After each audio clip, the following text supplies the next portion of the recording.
Hello, and thank you so much for joining us today. I'm Carrie Burton, your host for today's webinar.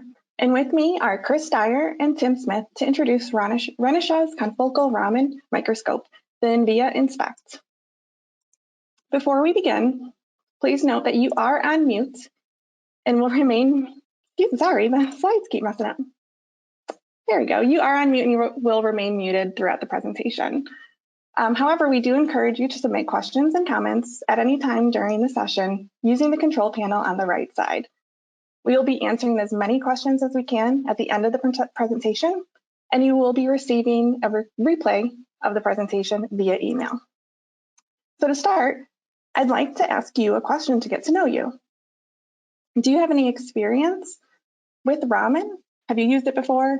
Did you learn about it in school? Let us know via the poll on the screen. If you don't know anything about it, hopefully this will give you some insight.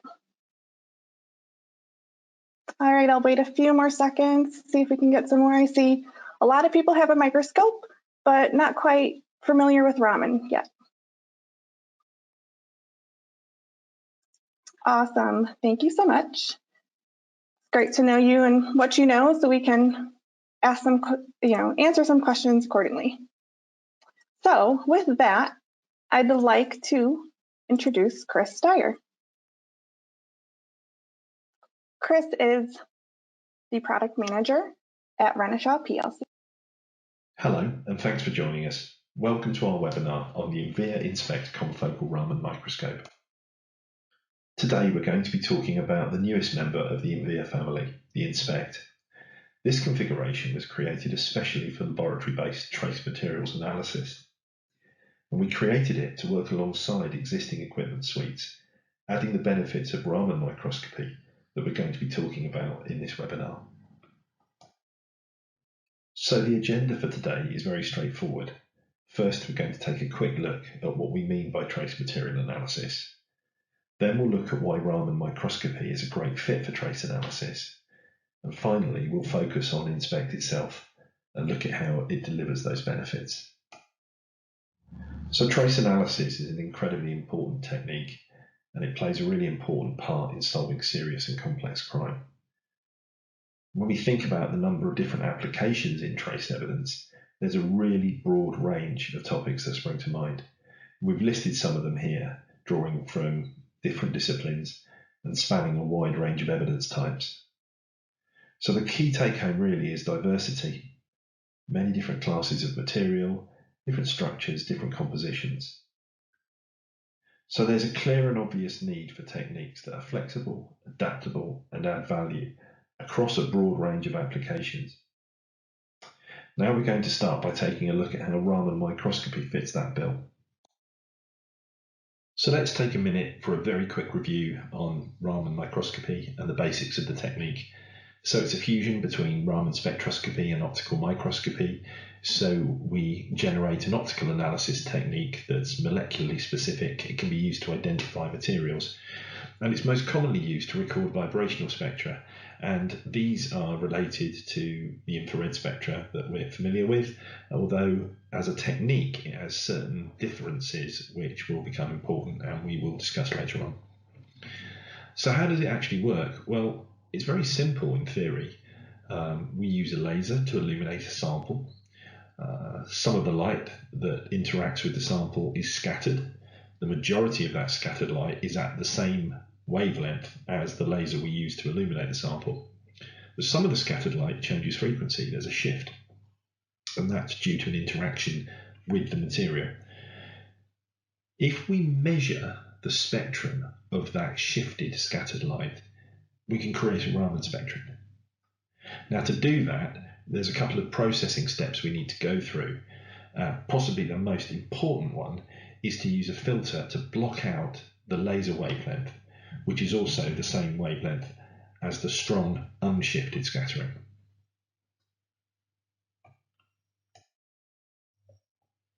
So now that we've recorded a Raman spectrum, what can we do with it? Well, it's a characteristic signature of the material that we've analysed, the sample that we've analysed. But it's much more than that. That sample could have many components. each one of those components has a unique Raman signature of its own. And that's because each structure, each molecule has a unique Raman spectrum. So we've got something which is really rich in information to deal with here. And there's a really simple example there of amphetamine and methamphetamine. Now, these are two white powders. They're quite widely abused drugs.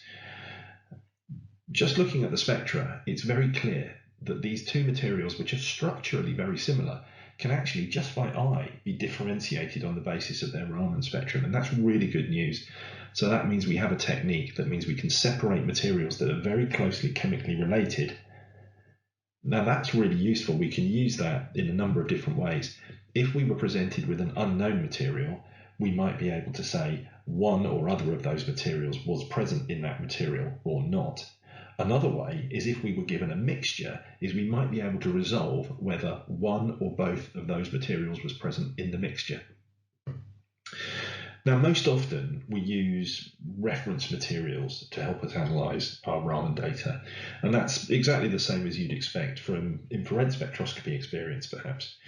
And of course, there are commercial reference libraries available, and as with infrared, it's also possible to create your own library by using authentic local standards. Maybe you have a library of certified reference materials that you'd measure. So let's take a look at an example, and in this case we're going to take a look at a paint chip, and we have blue pigment which is lying 30 microns underneath a clear top coat. So we're going to use confocal sampling, and we're going to view through the top coat, and this technique is going to allow us to record Raman data from the pigment, and we're going to see that it's essentially free from any Raman bands that are due to the top coat. So we get to reveal the spectrum of the pigment free from the spectrum of the top coat. So we can then compare the data we've recorded from the sample under examination with data from an authentic reference standard. And we can see, even by eye, that the match here is very good indeed. And here's another really nice example where we have a 5-layered paint chip, and we can record clear Raman spectra from each of those layers. Now you'll note that the major features in these spectra tend to lie below 600, 700 wave numbers. Now this is a spectral region that many infrared microscopes struggle to access. Now this means Raman is the perfect complement to infrared capability really, because it opens up a region where many inorganic and mineral species have key bands that are used to identify and to differentiate them. Now, Raman imaging is another powerful way of presenting Raman data. Now, to get the most from Raman imaging, we need to collect spectra at a large number of well-defined positions on our sample. And typically, we'd use the motorized microscope stage to do this in a process that we often refer to as mapping. Now, once we've acquired this very large data set, we can analyze it and then plot the spatial distribution of different parameters from the analysis. And this is really useful. So we can use Raman imaging to consider a range of questions. So we could think about whether a material of interest is present. If so, where is it? How is it distributed across the area I'm interested in? And what other components, if any, are present? There's an example here. It's an inset image of cocaine entrapped in a finger mark on a slide.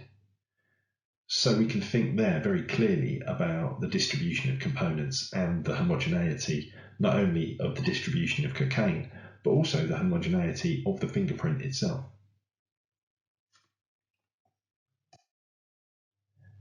So let's explore 3 key benefits of Raman microscopy with a system like InSpect. So the first is the ability to analyse at the optical diffraction limit. We get chemical specificity with the highest possible spatial resolution from an optical microscope. We also get the convenience and ease of use of the microscope as a way of finding and aligning samples for analysis. It's also very intuitive. We also have the ability to analyse confocally. Now, we've seen the benefit of this earlier. It enables us to maximise the spectral contrast between our target and its surroundings, and that can be applicable across a range of potential scenarios. Now finally, we can minimize sample contact, and this is a really very important point. Raman is a non-contact technique, and combined with that, most samples need very little sample preparation. In fact, on occasion, it's possible to analyze samples without removing them from their packaging, providing the packaging is suitable for that. Now, what this really means is that we can reanalyze the sample without sacrificing it during preparation, and we can also avoid cross-contamination between samples. And it's worth just perhaps comparing that to the case of ATR, which is a very powerful, very widely used infrared technique, but one in which good contact between the sample and the sensor is mandatory. So now we're going to take a look at InSpect in the trace analysis laboratory and think about the benefits it brings. And it brings some very practical benefits, and it's also got some very advanced features, and over the next couple of slides we're going to take a look at all of them. So thinking very practically though, to start with, integration into the laboratory is a really key feature, and InSpect is completely compatible with normal laboratory operation. It's got a really compact footprint, sits on normal laboratory benching. It has a laser safety class 1 enclosure around the microscope, which also means that it's completely compatible with open laboratory, open bench working. It's also a very, very flexible system. And that we can really demonstrate in a couple of different ways. Now, firstly, we've equipped it with two of the most popular laser wavelengths in current use, 532 nanometers and 785 nanometers. Now, these two wavelengths between them cover a very, very broad range of applications. They can be used successfully across a wide range of evidence types. And we've sort of taken the same approach with the microscope, really. No one microscope contrast technique really works across every evidence type. So we've supplied a range of contrast techniques, light paths, and a couple of different viewing methods, so that the microscopist can really choose which is the most appropriate technique for the evidence that they're looking at. And we take the same approach with the lasers, of course. You choose whichever laser wavelength optimizes the data for the purposes that you have. And the reason we can do that is because the system is easy to use. So it's a very highly automated system. Some of our technology lives within the reflex module, which allows us to do seamless switching between sample viewing and Raman analysis. It auto-breaks calibration. But there's other layers of automation as well. So as a user, you will not need to align the laser manually. You'll just simply need to select the laser wavelength that you wish to use, and the system will automatically switch and automatically maintain optimization when laser wavelength is switched. Let's continue the theme of looking at system integration and how it can make really powerful techniques easy to use. Earlier on, we saw how Raman imaging can offer real benefits in visualizing data. Well, InSpect includes StreamHR, and this allows you to create line scans, depth profiles, area maps and volume scans, and to be fully confocal throughout if needed. But from a user perspective, it's very simple. You define the task in a template, and the system interprets the rest. After the data is collected, you decide how you want the results displayed. Behind the scenes, the Centrus detector and the MS30 high-speed encoded stage are working synchronously to position the sample, acquire and read out data at the fastest possible rate.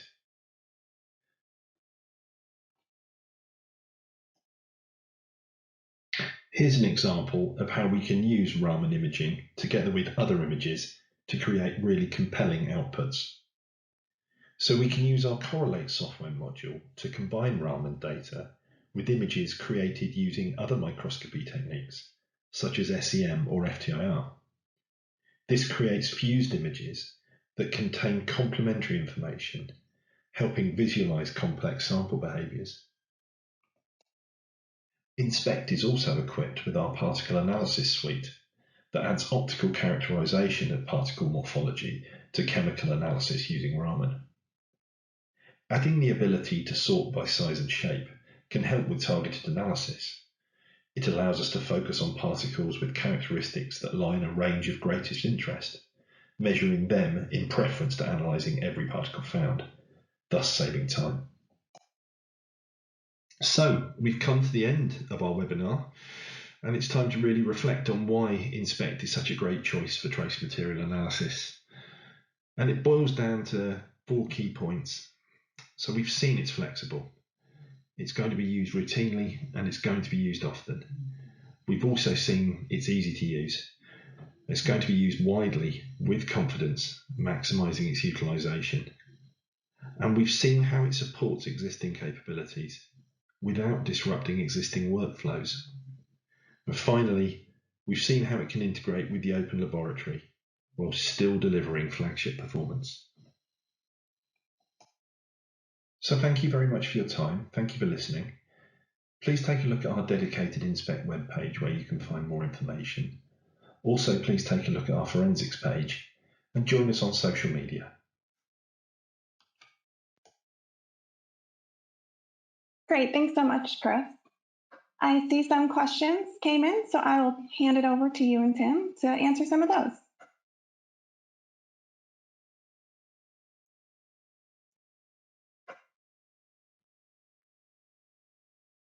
Hello, guys. How are you? I'm really good, Carrie. Thanks for that. So, thanks for coming, everyone. It's great to see you. My name's Chris Dyer. I'm the product manager for inSpect. I'm Tim Smith. I'm the applications manager at Renishaw. So thank you for the questions that have come in. There's a couple of really interesting ones, and we have had a couple of comments on the level of volume throughout, so we hope we've been able to adjust that for you so you can hear clearly now. So we had a really interesting question about disruption of sample, and it's a really common question when we're using a laser technique with a microscope, and it's something that we manage very carefully. We have a very sensitive system, which means we can use the minimum laser power we need to generate the results we need to conduct the analysis. Tim, I don't know whether you have any perspectives on how we can do that.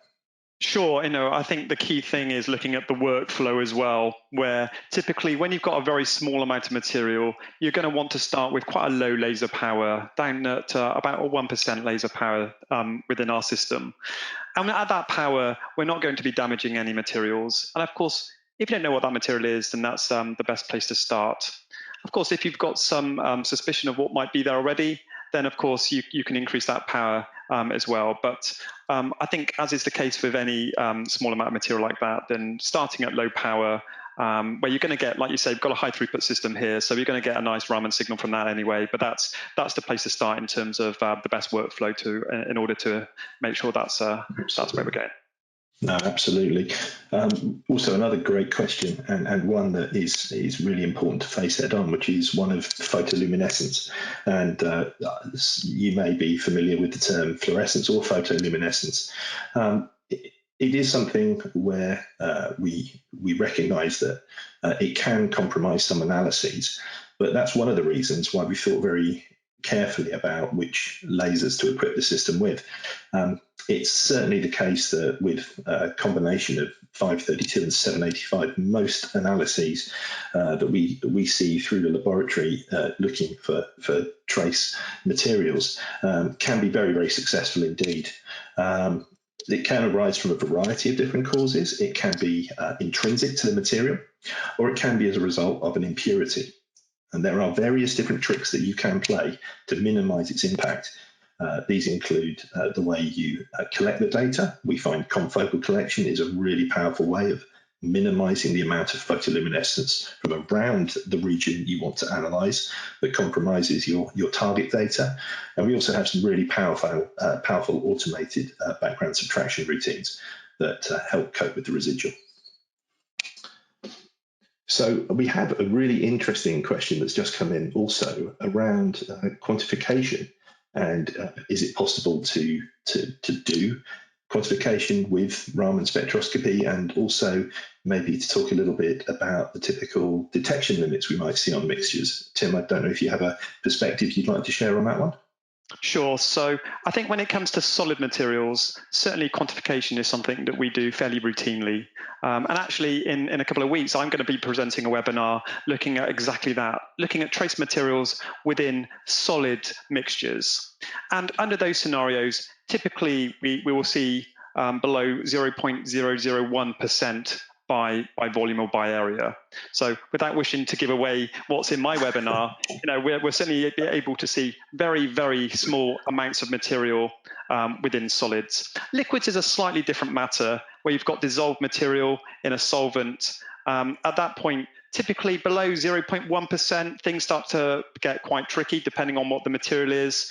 And then at that point, then you might want to consider maybe some kind of resonance SIRS type effect, using either a colloid or perhaps a substrate in order to achieve that. And of course, that's independent of the instrument, really. That's much more about sample preparation in order to gain better sensitivity and detection limit of that material. But yeah, so if you want to know more information about detection limits, then tune into my webinar in a couple of weeks. Absolutely. And there's a fantastic sort of follow-up question really that's come up there, and it's around choice of laser wavelengths and whether or not extra wavelengths can be added to inspect. And the answer is yes. We have a third laser slot available on the instrument. Now we deliberately chose to provide two. And as we've touched on earlier, 532 and 785 cover the vast majority of bases. However, there are occasions where an additional wavelength, and it can be shorter, it can be to the blue, or it can be longer or even intermediate, is sometimes helpful and indeed necessary for certain sorts of analysis. So we certainly can accommodate another laser on the system. There's no question about that. Just noticed here that there's, I think there's a question coming, Tim, from someone who should absolutely be at your webinar next time round. So maybe we'll follow that one up afterwards, if you don't mind. Sure. But there is also a little question that's come in around about being able to measure in unusual environments, if I could put it that way. Someone's asking a question about whether it's possible to make measurements at high temperature or low temperature.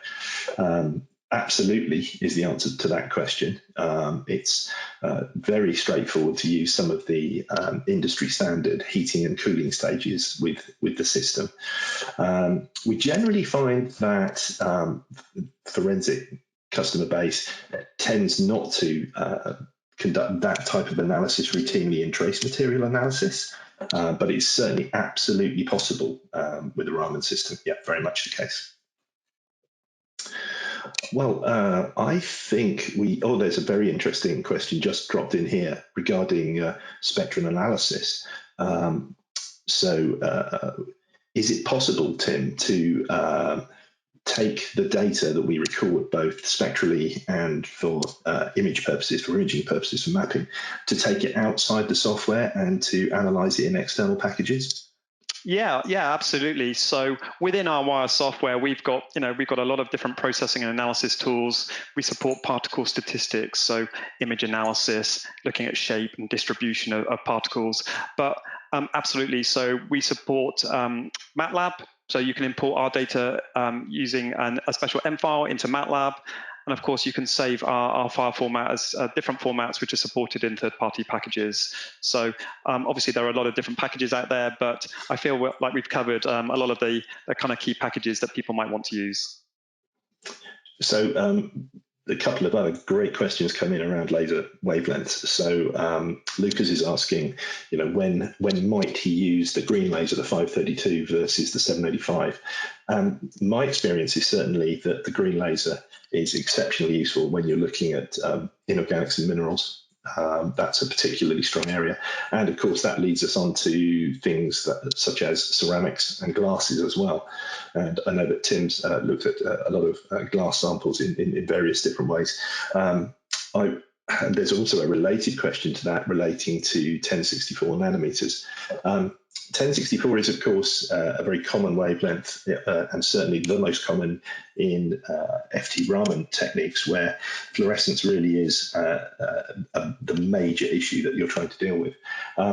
We certainly do provide an option for 1064 nanometers, should that be necessary. However, in my experience, many occasions, 785 or a closely related wavelength, maybe 830 nanometers, often solves the majority of the problems when you look at them with some of the tips that we and the tricks that we can use on this system. Tim, I don't know if you have a perspective on that as well. Sure, absolutely. So I think routinely, once you start to come across any kind of fluorescence problem using visible lasers, moving towards 785 is absolutely the first place to start. I mean, that's a conventional wavelength, high throughput. Once you're there, if you're still seeing some kind of fluorescence, then fluorescence quenching is probably what you want to try next. That's where you're cycling your spectrum, you're allowing the laser to kind of quench out any fluorescence. And it's surprising how often that can really give you a very good quality, high quality spectrum from that process. 1064, I mean, I've been using 1064 this week at our demonstration facility in the office, and there's certainly a need at times to use this for some materials. And we absolutely support that. I wouldn't say that it was completely conventional. It's certainly an option. It's got a place, but I wouldn't suggest it's a typical wavelength that's used for most analyses. As Chris has said, certainly the best place to start is 532 nanometers, and then 785 nanometers if you're starting to see any kind of issues with fluorescence from there. There's a very interesting question coming around about microplastics. I could say, Chris, your audio has gone slightly choppy there. And so perhaps I could also take that one on. So I've actually been working a lot with microplastics over the last few months. Really, it's certainly an area which has got huge interest. And we've developed special software really to be able to enable this kind of capability within our software. And this software allows you to use an optical image. So typically that would actually be a dark field type image where you've got really good contrast between any surface particulates and the substrate. And then we can seed Raman data collection from those particles. And of course, doing that, you can look at thousands of particles in a really fast and efficient manner. And then we've automated the analysis and the processing of that data as well, using libraries to be able to identify that material. And of course, you want that attached to the particle statistics information, and then output that into a table and into a report. So that's a relatively new feature actually within the Wire software. And we absolutely support that. All right, and thanks so much. So I muted Chris because he was having some problems with his audio again, so we apologize. Apparently Chris's computer just is not liking today. So on a last note, to learn a little bit more about you, we'd like to know, now that you know about Raman, what's your next step? Are you dying to own one, add it to your lab? It could be super useful for your applications. Do you want to just know some more in general? Would you like to talk to somebody about some specific applications? Or did you learn what you needed to know and maybe sometime you'll be able to use it, but not right now? We'd love to know. So let us know when you can in the poll. I'm going to give it a couple more seconds. I see a lot of people want to know more and definitely want to own one, which is awesome. So that's great to hear. All right, and in closing, thank you so much again for joining us today. We hope to see you at another upcoming event. One upcoming event is the Online Forensics Symposium. That's one of our Tims will be speaking at as well. And then next month in July, Tim Smith will be discussing using Raman imaging in pharmaceuticals, which he told you about. And if you'd like to learn more, please send us an email at usa@renishaw.com. And as Chris previously mentioned, please follow us on social media where you can learn about our upcoming events. Thanks so much and have a great afternoon.